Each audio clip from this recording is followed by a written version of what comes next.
What's up, Keep Pounding Nation? How you guys doing today? This is a big win over the Patriots. We learned a lot today. And I'm very excited to share my thoughts with you today.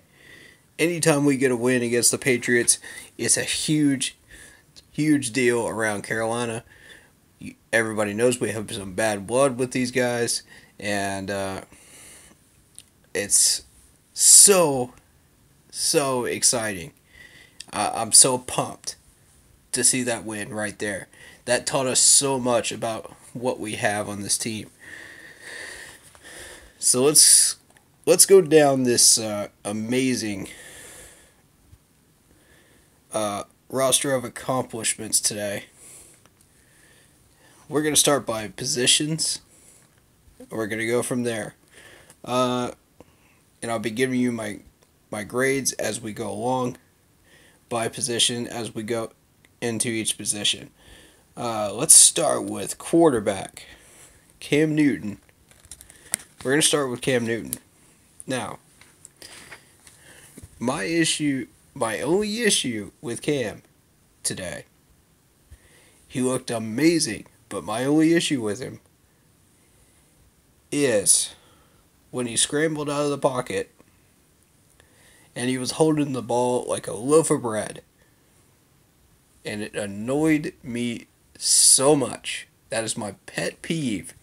When quarterbacks do that, when running backs do that, when return men do that, it annoys me to no end. And sure enough, it led to a possible fumble, which was called back in our favor. But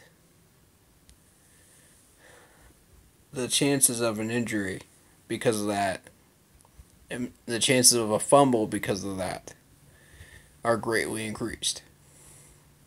Especially when we're talking about Cam Newton, when he's out on his own without an offensive line to protect him when he's trying to run the ball as a running back. So I wanted to point that out first and foremost. But otherwise, he looked so good, like he normally does. This is the old Cam Newton back in the saddle. And I think part of that was because New England's pass rush wasn't as good as it normally is. I think they're going to ramp that up during the regular season, but during preseason, it's just, I don't think you're seeing all the different blitz packages of New England. They're not going to unleash the playbook, so to speak, in preseason, especially against us, because that would give everybody else an edge and an idea of what they're holding back. But I think, looking back at it, the pass rush wasn't that great. So Cam Newton had the time to sit back there and take care of business. He had the time to sit back, read, react, and throw the ball where he wanted to throw it. Or not throw it, in some cases. If the reads weren't there, he knew when to throw it away. And that is the old Cam Newton of decision making that we have been missing for so long. So it's good to see flashes of that back again. Without taking a ton of time on just Cam Newton on this video, let's get into the other positions. I might even have to make a part 2 to this because of how much stuff we have to unpack from this game. So let's get into the running back position. The person that impressed me the most was Cameron Artis-Payne. And the reason I say that is because open field, after he's caught the ball, yards after the catch, are so critical to what we do on offense. So You look at some of the cuts, some of the jukes he made, it was impressive. So, I'm giving the running backs an A today. They look good, they hit the hole well, they just generally all around look good. Um, Again, that may be a lack of pass rush, that may be a lack of maybe New England looks sloppy on defense. Who knows? It's preseason, but I'm giving them an A because I'm giving them the benefit of the doubt that they look good. Before I move on, let's touch on the last two quarterbacks that we had, or I should say three, because the man that keeps getting ignored on our depth chart, which wasn't today for once.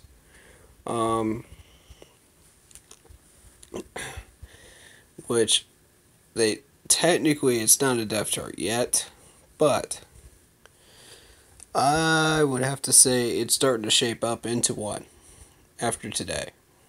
But here's why I say that. If you look at Heineke today, he showed his running ability, he showed his decision making, he showed his accuracy, he showed his arm, and he showed an awareness of the blitz. He knew when to throw it away. He knew when to lead his receivers when he was out of the pocket.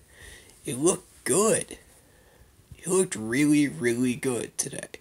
And, I mean, I've been pushing for Gilbert to be the number 2. I'm starting to change my mind after what I just saw. Now, take this with a grain of salt. All the people that are fans of Heineke being number 2, take this with a grain of salt, because I think New England played sloppy on defense. And if you look at New England's coverage, you'll see a lot of open wide receivers. So, take it with a grain of salt. I need to see one more game from both to be able to truly make a legit considerable decision on who I think should get the number 2 spot out of them. But here's the thing. Gilbert looked really good too. He did a lot of the same things right. And my man Kyle Allen, the number 4, had his one chance to throw a pass, and he did not miss that opportunity. He threw it right, just barely over the wide receiver's hands. Just barely. Wide receiver had him beat. He had his man beat. It was clear. And he tossed it right along the right sideline.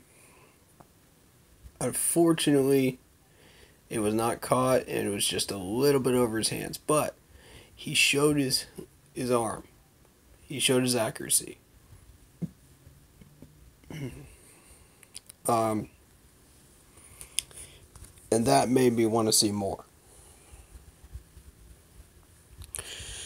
Alright, so, without further ado, wide receivers. B. Why do I say B? Torrey Smith dropped a pass. Some of them were looking really good, but couldn't get enough separation. And as I've said before, take this with a grain of salt. Again, New England's corners looked really, really good. They were packing. They were really sticking tight to these wide receivers, and it was really, challenging to find an open spot for these quarterbacks to hit these wide receivers. So, honestly, I thought the corners for New England did a great job, and anyone that knows me knows how much I hate New England. I hate the Patriots. I cannot stand them. So, but I have to give them their due where it is due. I have to give them their credit where it is due. And it is due at corner today. So yeah, we have some work to do at wide receiver, but honestly, really, really good. I was generally pleased and satisfied with what I saw, and hopefully that level of play continues and we start to catch more balls that are within their range.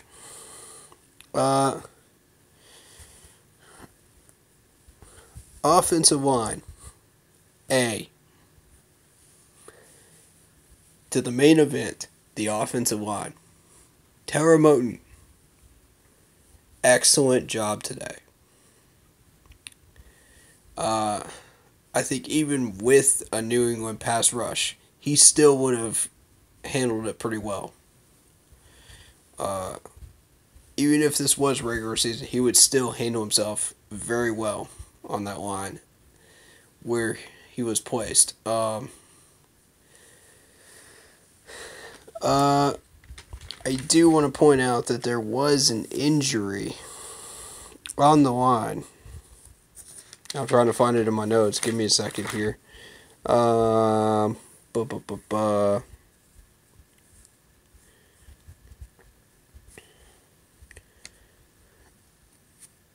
do not see it right away, but I do know that we did have an injury, and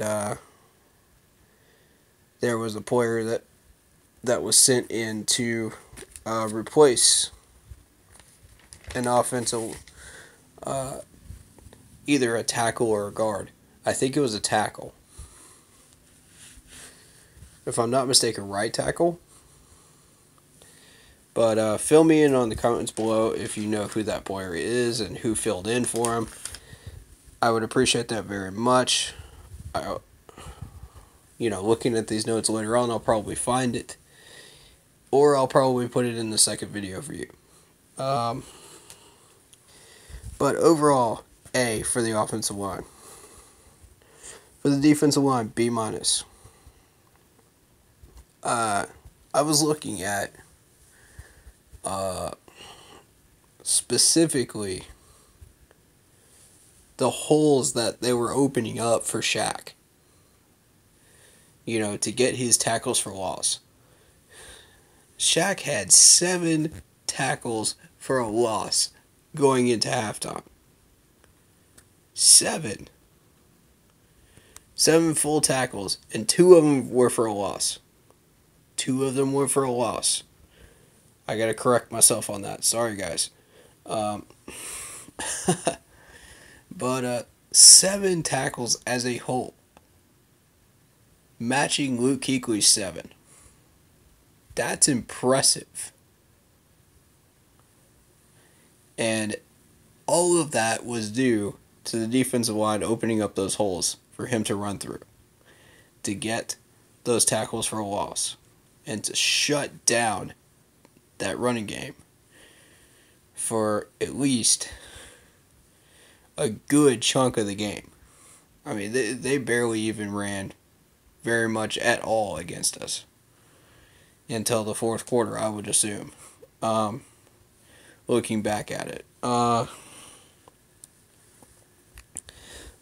that was after we took Shaq out.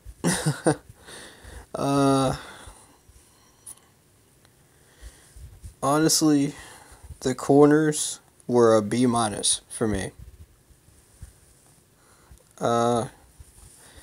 They could always use work, but that was much improved today.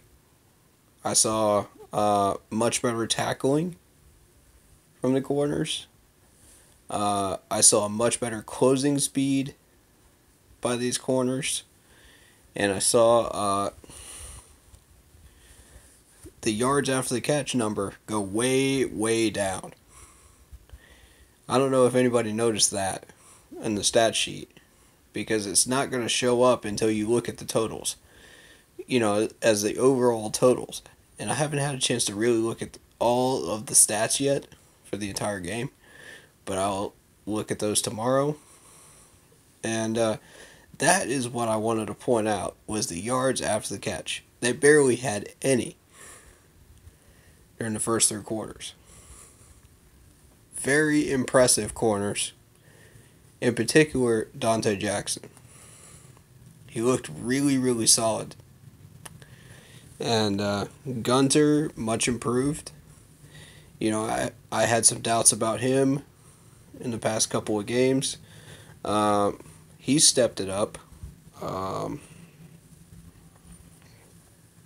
So, we're looking at Dante Jackson probably number 2 in the depth chart, I'm thinking. Bradbury number 1. Honestly, I don't see how that would shake out any other way. And I know a lot of fans that have agreed with me on the fan pages, so that's awesome. So we move into linebackers, B-. Always room for improvement.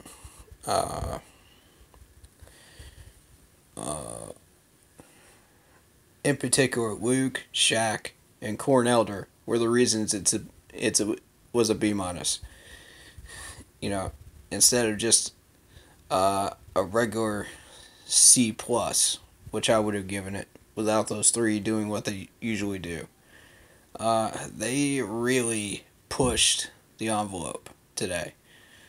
And they stopped the run. They looked good. I might even improve this to a B+. Honestly. I might. I think I will. How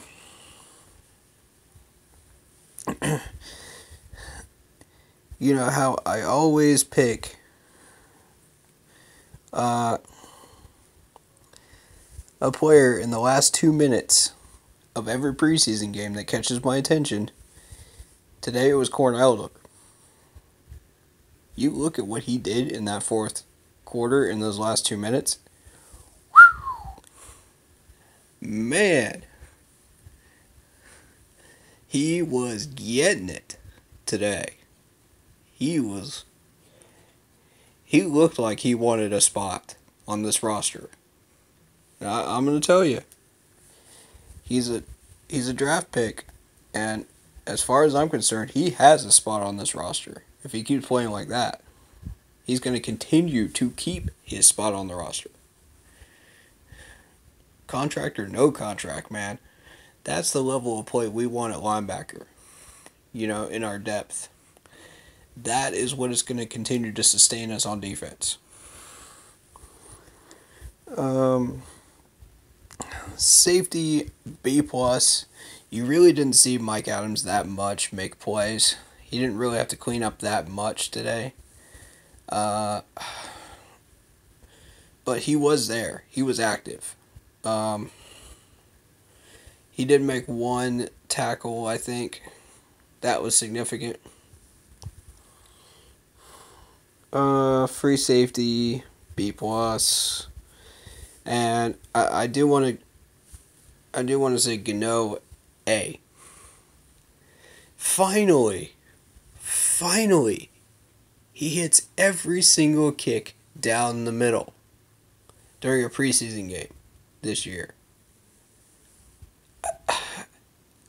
Why did it take him this long to get there? That's what I want to know. What?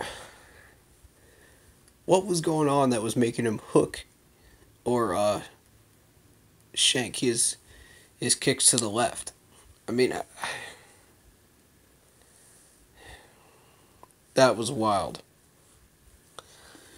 Yeah, I mentioned it in a previous video for the Fan Fest. He kicked a ball to the left of the goalpost at Fan Fest, and it came near our section where I was sitting and recording a video for you guys.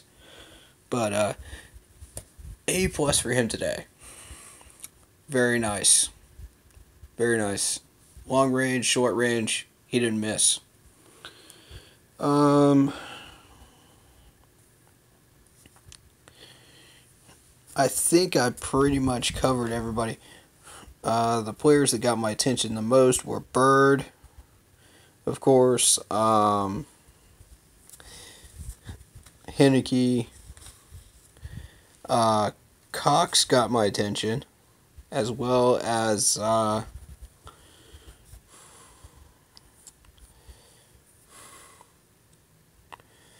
there were a couple of other players.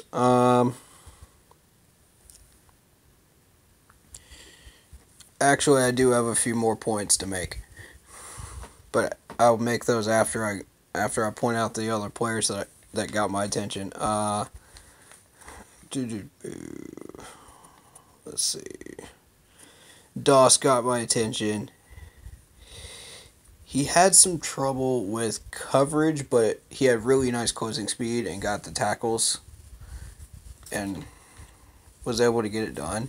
So I really have no complaints about that. You know, as long as you make your tackles and you prevent yards after the catch,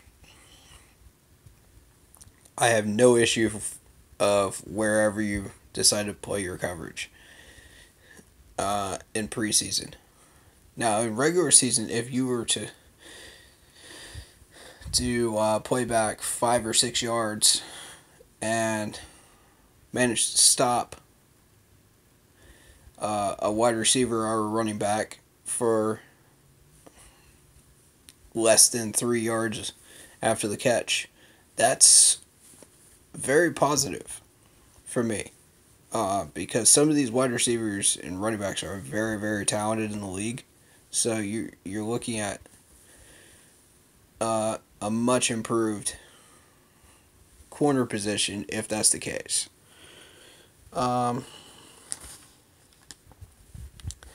Now,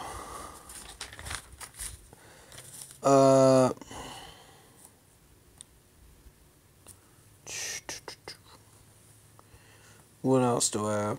Oh, here it is. The injury that happened. Blaine Cassell came in to the right tackle spot.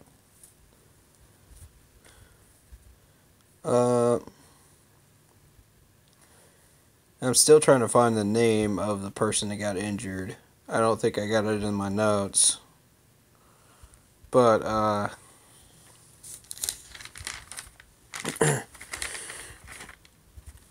let's get to the last of the good things that I saw. And I'm going to finish this off. I'm going to cap it off with Luke Kuechly. And I'll tell you what.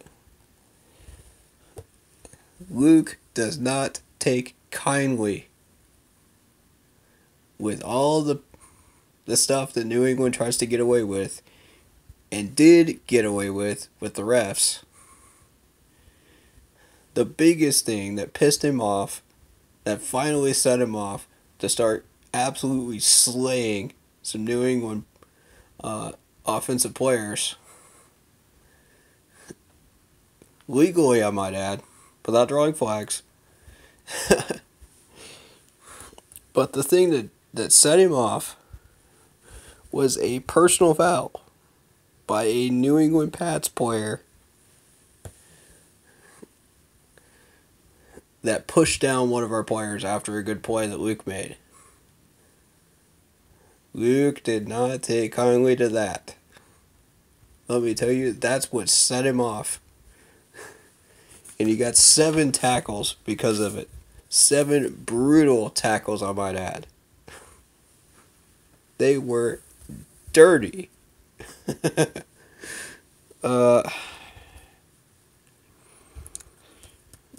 and speaking of good defensive plays, this is the last good thing I'm going to say is Dante Jackson. There was a certain play where a New England wide receiver caught a pass up in the air, and Dante Jackson hit him in the knees, flipped him, and knocked the ball loose for an incomplete pass. I mean, it was one of the most dirty hits I've seen since Josh Norman. That's saying something.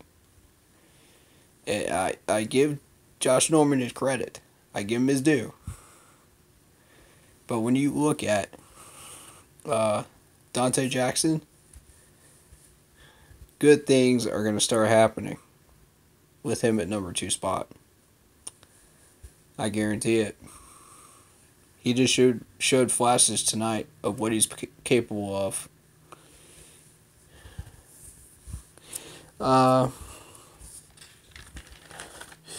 So here's my bad, and I'm gonna make this short and sweet because we don't have that much.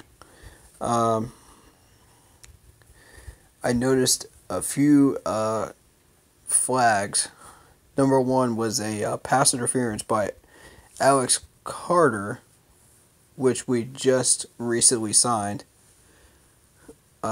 He's a corner. There was a horse collar by a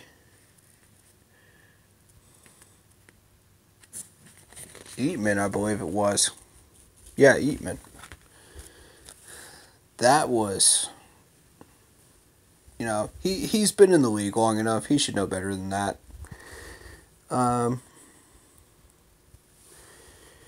And the other thing that concerned me was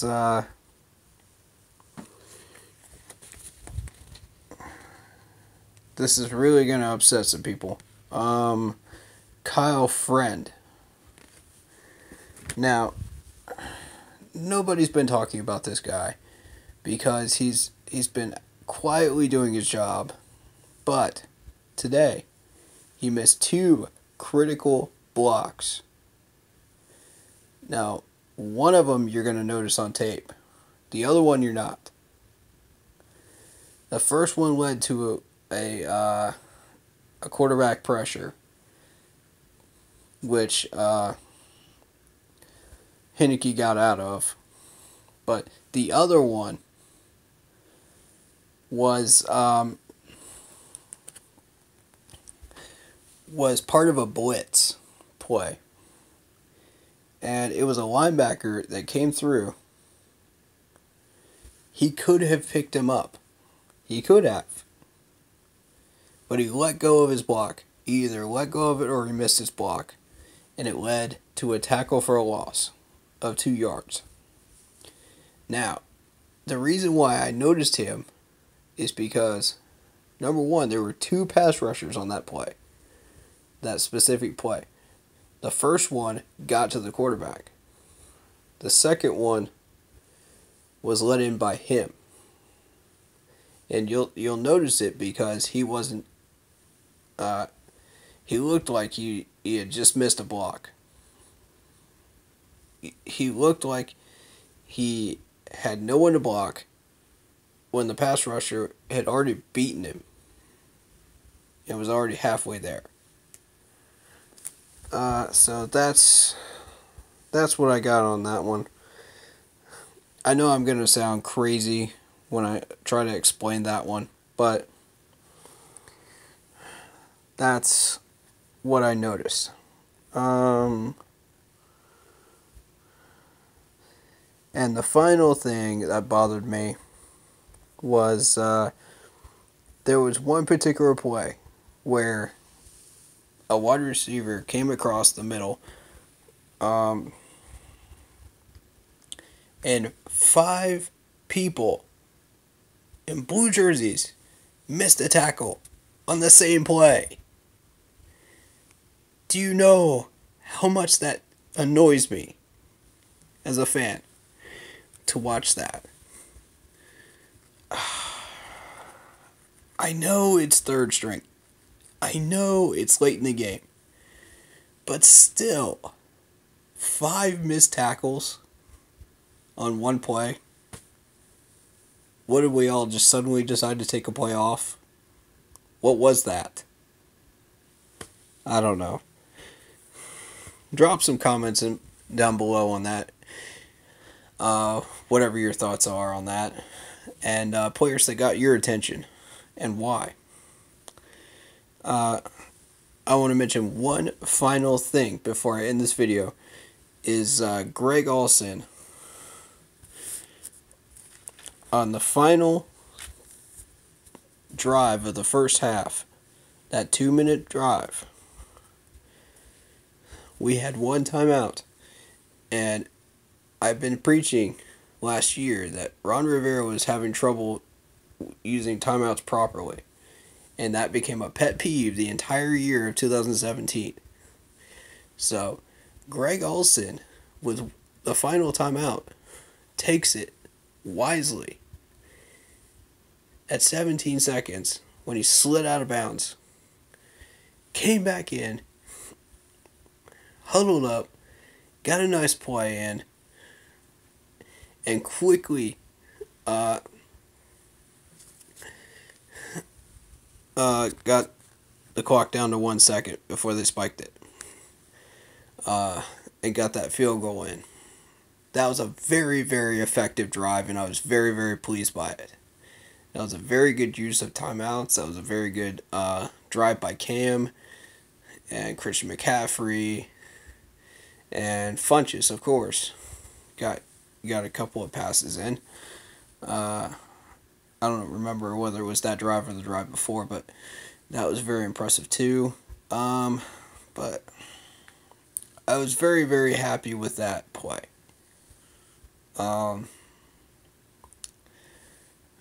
As far as who I think is going to get cut, I have no idea at this point. We have so many talented players, I have no idea. So, drop some comments below on who you think might get cut and who you liked, who you were impressed with, what you thought our weaknesses were after today. You know, just anything in general. Leave a comment below. And I promise I'll read it. And maybe even make a video out of it. Who knows? But thank you very, very much for watching. I know it's a long video. I hope you got your snacks and drinks throughout this video ready to go. And